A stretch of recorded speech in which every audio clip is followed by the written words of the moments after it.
What you're about to listen to is a Bry-Fy production.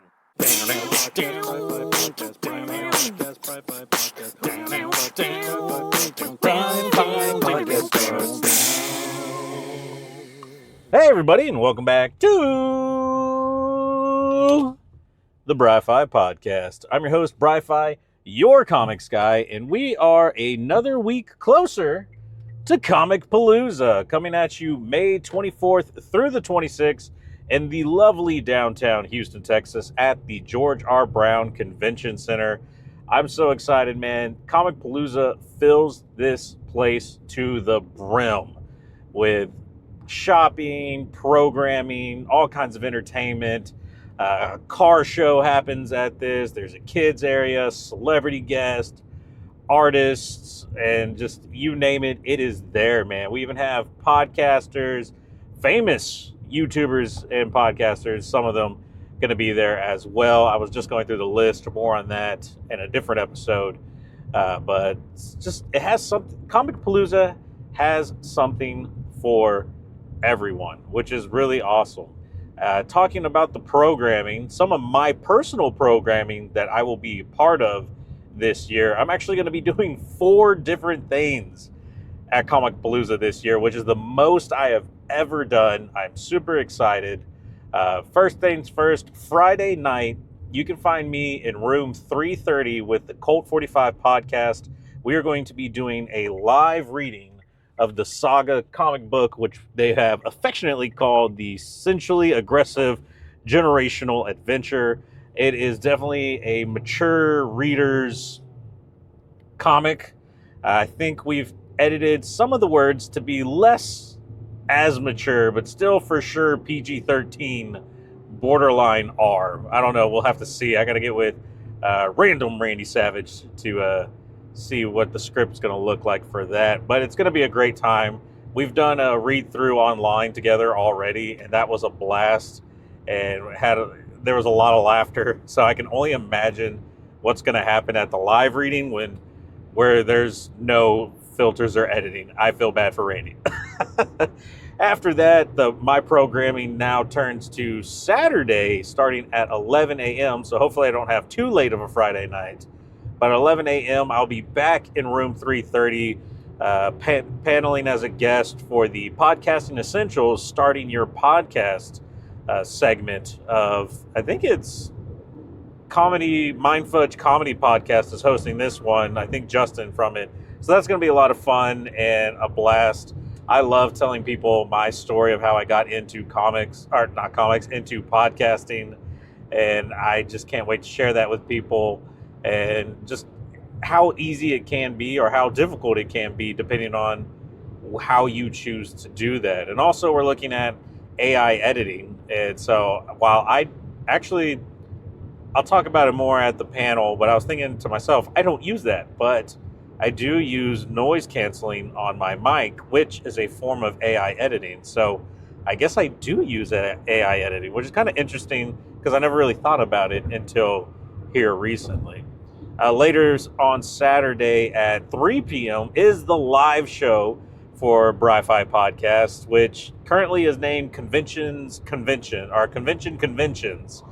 But I've decided to have, and it was so I could have like a broad spectrum of what I wanted to talk about at the convention. But I have now been able to pinpoint exactly what it is I want to talk about, and that is, I'm going to talk about fictional father figures. I'm going to do, for 45 minutes, we're going to do, me and Casey, my wife, are going to do a special show called Trash or Treasure, Fictional Father Figures, where we take a look at father figures from all types of media and pop culture.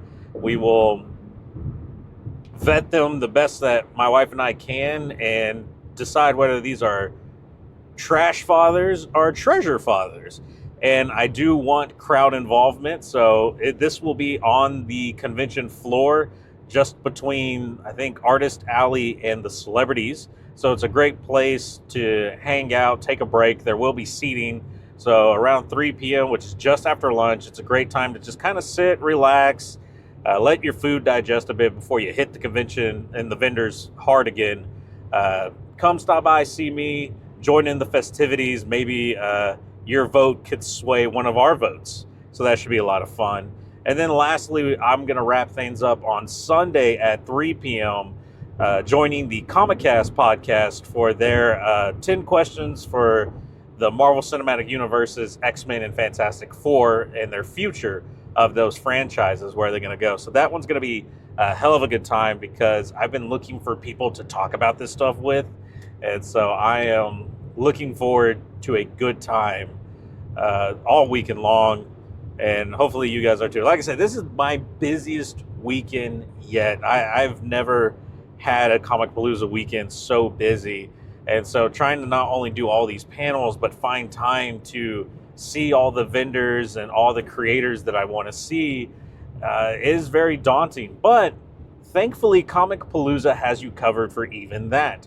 I just found out recently, because they posted it, but also because after they posted it, I investigated it more. You can go to the Comicpalooza website and you can actually see right now a list of vendors and booths that they're occupying. It is not complete. There are still some vendors they still have some booths that are looking for vendors, but a majority of them are filled at this moment. And what is amazing about that is you can search by alphabetical order. You can search by, I guess, shop type, like if it's a creator, if it's a toy store, or like different. So you can kind of categorize and look at what vendors are what, and which that's a big help, because there are tons of booths here. There are tons of tables.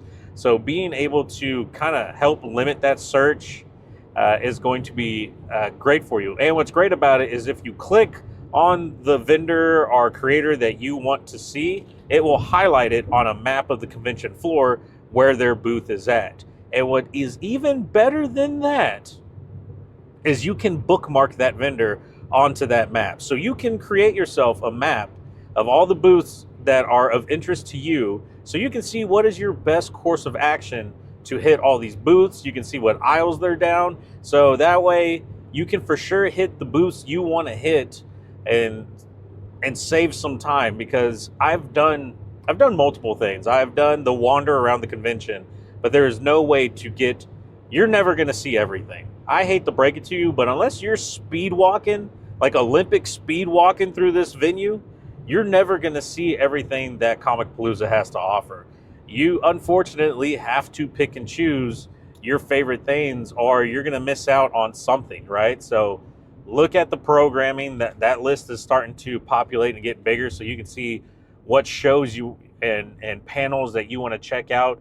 Look at the map, bookmark the booths you want to visit, so that way you know exactly where to go to get the things that you want to get for Comicpalooza and your nerdoms and your fandoms. You don't want to miss out. And one of the first people I bookmarked, because there's no way I am going to miss seeing this person ever, because they're my favorite creator, is Ben Humanik, who is at booth 2302. And Ben, I'm sorry if I say your last name wrong, if you even listen to the show.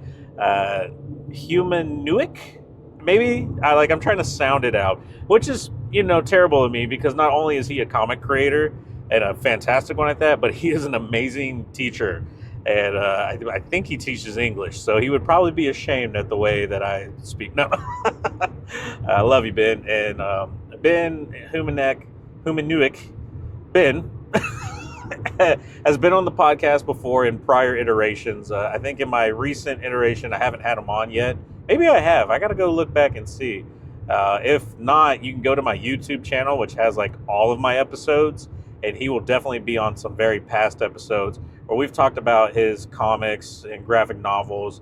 One of my favorites out of there, of course, being his big one, Waking Life, which is, the best way to summarize it is, what happens, one, when your childhood friend is from a dream world that you have, and two, that person from the dream world can come to the real world. And not only them, but the evils that follow them as well. It's a great story. I think he just got a hardback version of what he's written so far put out.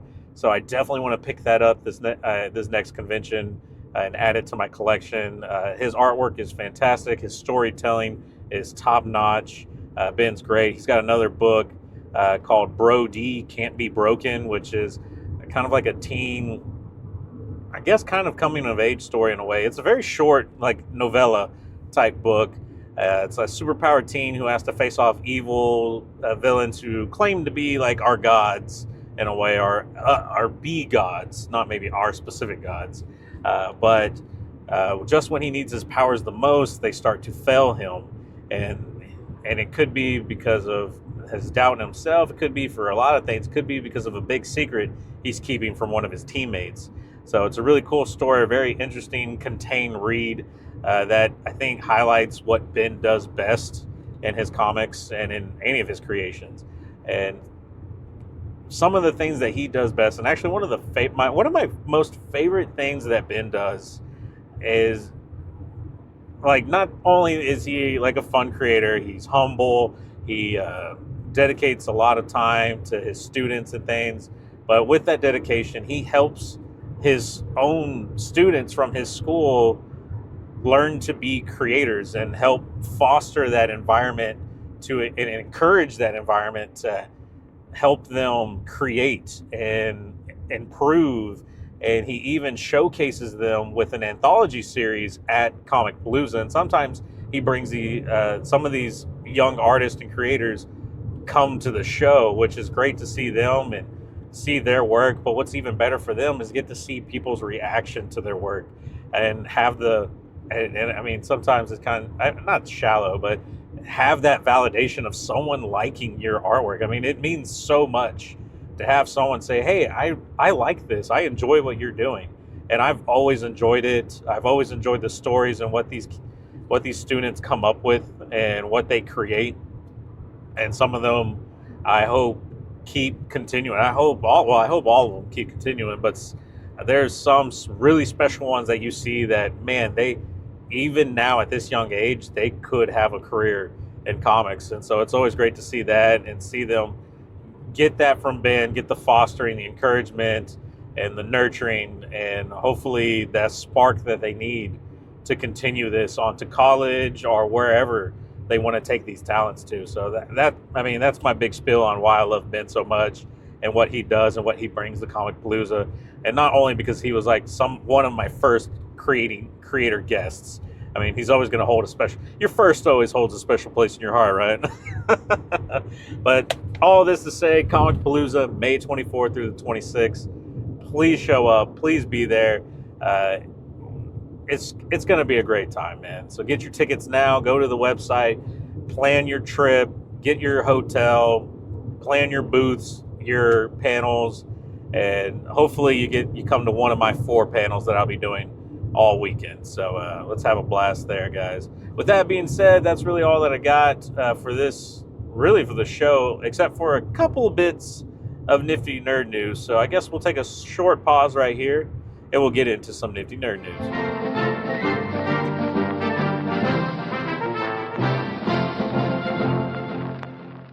All right, guys. So for the last part of the podcast, we'll do just a little bit of nifty nerd news. Up first is Wally the emotional support alligator was kidnapped and turns out was released into the wild. Why is this important? Who the heck is Wally the emotional support alligator other than an emotional support alligator? Well, he was actually the visual reference for Alligator Loki in the Loki TV series, which took the internet by storm. I mean, come on, Alligator Loki, that's freaking cute. But as it turns out, I guess he and his owner were on vacation in another state, I think Georgia or something. Someone busted into his enclosure, threw poor Wally out into the streets. Well, I think it's someone's yard or whatever. That person in turn, not knowing that it was an emotional support alligator, because I mean, maybe he wears a vest. I don't know. They call animal control. Animal control shows up and then releases him back to where he belongs, the wild, right? Well, I mean, he was an alligator held in captivity and I'm guessing trained to be an emotional support animal. I don't know how that actually works, which is very strange and weird. And who would use an alligator? But I mean, people use all kinds of animals, right? Anyway, so because of this, it's almost impossible to figure out where he went or find him. Who knows if he can even survive in the wild or if, he's going to make friends with any of the other alligators. It's kind of a sad thing all around. But what's been kind of shady is the animal control guy has like changed his story multiple times of like where he put Wally or what he did. So I don't know if it was one, he just really doesn't care about his job and kind of forgot, or if he's really trying to hide something because maybe he was paid off to do it.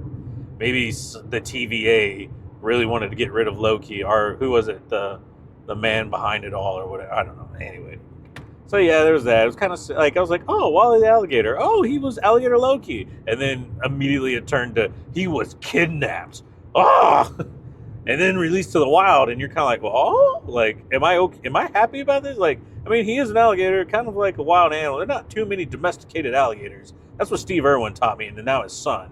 So like, is that a good thing? But then you think, oh, well, I mean, he wasn't really that large, and so maybe other alligators might eat him. So that's a horrible thought. So I've been on an emotional roller coaster about Wally the alligator this entire time.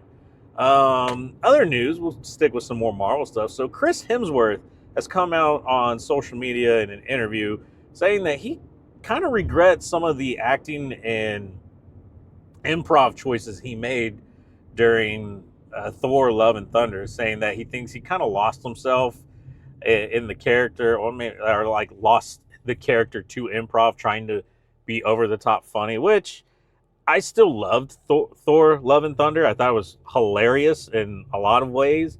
But at the same time, yes, I can see that critique. One, I think it's refreshing that he's willing to critique his own character like that. Not saying that he doesn't like what he did, but says like, hey, I could have made better choices or different choices. Now, I also don't believe the success or failure, whatever you want to call it, from that movie is entirely on him. You know, there's a writing staff, there's a director, there are people there that can also curate or tone it down or bring it back in for him. So I don't think it's good that he's holding himself accountable for this, or what he believes he needs to hold himself accountable for. I enjoyed the movie, all right? I'm not going to sit here and be like, you owe me an apology, Chris Hemsworth, because you don't. I'm just happy. But I understand, you know, they're trying to capture some of that Thor Ragnarok, like lightning in a bottle that they did with that, which I think was the perfect example of having a buddy comedy, but a Thor adventure, man. I think what helps make Thor funny is the little bit of straight man that he is that comes with it, where like he's not too much of a caricature of himself. And I think that's what happened with Thor Love and Thunder, is he became more of a character of Thor versus being Thor in kind of these funny situations, trying to react to them in the way that Thor would, that would make them funny, you know. Needless to say, it's still a fun movie. I still really enjoyed it. Chris doesn't need to apologize for it, but I like that he's taking accountability for it, if that makes any sense. And then the last thing that we'll talk about, and something super important we need to talk about, is Free Comic Book Day is this Saturday, May 4th. May the 4th be with you, which is also Star Wars Day, which is really awesome. So not only is it Star Wars Day, but free comic books as well. So you definitely want to go to any of your local comic book shops and see what kind of offerings they have, because let me tell you, there are tons of free comic books that you can get your hands on. But don't just stop there. Buy some other comic books, man. Like, show some support to your brick and mortar stores, because it helps them, man. And also use the free comic books to be jumping on points to paid comic books like some of these other ones, man. Because I'm going to tell you, some of these free comic books are fun. They're a blast. I mean, not some, all of them are. I don't want to disparage you from all, like some are better than others, because they have comics ranging from all reading levels to all reading types to all age types. And you would be doing yourself or your kids or family members a disservice if you didn't at least look, right? Now, some shops may have certain limits to how many you can take, so please just keep that in mind. Don't think, oh, I can come into this comic book shop and every comic book is free. No, one, there's a selection of comics that you can choose from, and two, they might put limits on how many books that you can take from them. But there are some books that I've seen already from the list. You can go to you can just Google Free Comic Book Day 2024 and see a list of all the free comic books that they will have out for offer. But there is some that already struck me as pretty interesting that I may be checking out. One is Hellboy Stranger Things, which from Dark Horse Comics, it looks like it's going to be kind of like a, and most of these are like one-shots or little side stories, but Hellboy Stranger Things seems like it's going to be a mix of Stranger Things and Hellboy, which is really cool. There's a Teenage Mutant Ninja Turtle one from IDW Publishing. Mad Magazine is putting one out. Their Dynamite Comics is doing a Disney villain series, and this one's for Maleficent. And the artwork on this one looks phenomenal, and I'm very interested to see what they do with this type of story. A company called Gemstone Publishing is putting one out called Romeo versus Juliet, and it's like the Kill Shakespeare series. I don't know. It looks funny and pretty brutal. There's an Initial D one, which is a manga. There's one that was a TV show I used to watch as a kid. Had no idea it was a book. It's called Gachman, and it's like they're like all different types of birds, man. And it's like Voltron, but birds. I don't know how else to describe it. There's another kind of badass looking one from Massive Publishing called I Lie Popeye, and it is Popeye the Sailor Man, but he looks like ready to fight. So this is what I want. I want a dark and gritty Popeye the Sailor Man. And then One Piece is doing a story, Ace's story, which is going to be really interesting. And it's all available at Free Comic Book Day, man. So I'm excited for this. I can't wait to check it out and hopefully get my hands on some good free comic books and then some just good comic books, see what's out there. I haven't been to a brick and mortar store in a very long time. So I'm excited to see what the offerings look like. I know Saga is going to be coming back out in sometime this summer.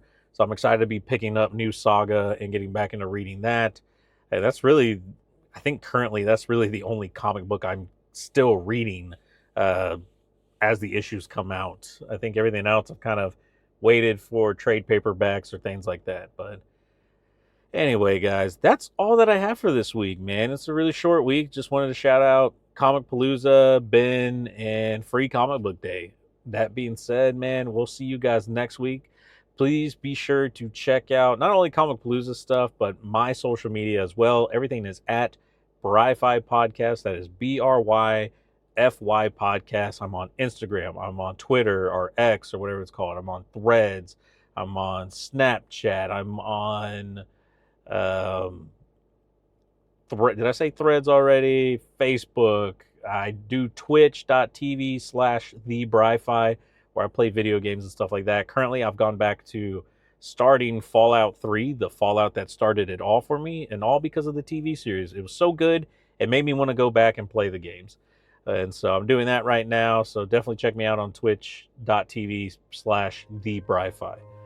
But that's it, guys. Thank you so much. We'll see you next week. Bry-Fy out.